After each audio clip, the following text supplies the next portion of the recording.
Hi everybody, Honest John here. Just after Trump sent out military police to attack peaceful protesters who were gathered in Lafayette Park so that he could have a photo op at St. John's Church, Trump stood at a podium and said, "I am your president of law and order." Well, he isn't. The protesters were legally and peacefully assembled, exercising their First Amendment rights. It was still before the curfew. So they were not doing anything wrong. They had every right to be there. Trump's order to disperse them was illegal. And their actions in charging the protesters, firing tear gas and rubber bullets were all illegal. Everyone involved in that situation was guilty of a felony, including Trump, Bill Barr, General Milley, and the forces who actually committed the assault. Now, in the early days of the protests, there was some rioting and looting. Some of it by angry black people who were frustrated and just had enough. Some by people who were just looking to take advantage of the situation. And some by right-wing extremists allied with Trump. But for weeks now, the protests have been very peaceful. There have been a few violent incidents, not by the protesters. Some were by members of these same Trump-supporting right-wing extremist groups, like the Boogaloo Boys. One tried to place an explosive device in the middle of a bunch of protesters. One tried to shoot protesters, severely wounding one of them.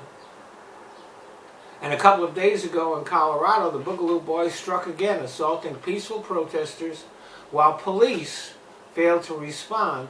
And the governor of that state has called for an investigation not just of the incidents, but of the police themselves.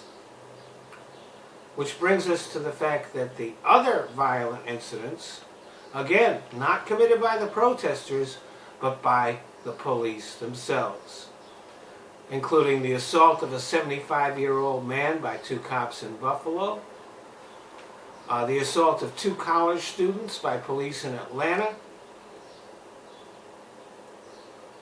and even though it had nothing to do with the protests, 2 days ago the police murdered Rayshard Brooks. Now, all of this doesn't occur in a vacuum. Several months ago,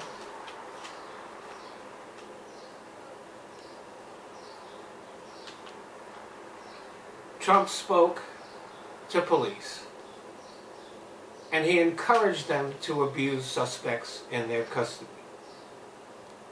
And throughout the Trump administration, racists have been emboldened to commit violent acts. There have been sharp spikes in police shootings of unarmed black people and hate crimes by Trump supporters. You can't be a law and order candidate when you are encouraging the police to break the law and to be disorderly themselves.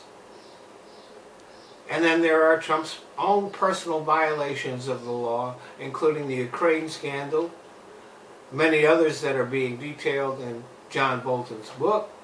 But even without his book, there's the very obvious and public corruption of Trump and his cronies, and his firing of the inspectors general whose job it is to investigate that corruption. You can't be a law and order candidate if you have no respect for the law. And then there is the order part. Well, Trump's White House is filled with chaos. There is no order there. Thanks for listening.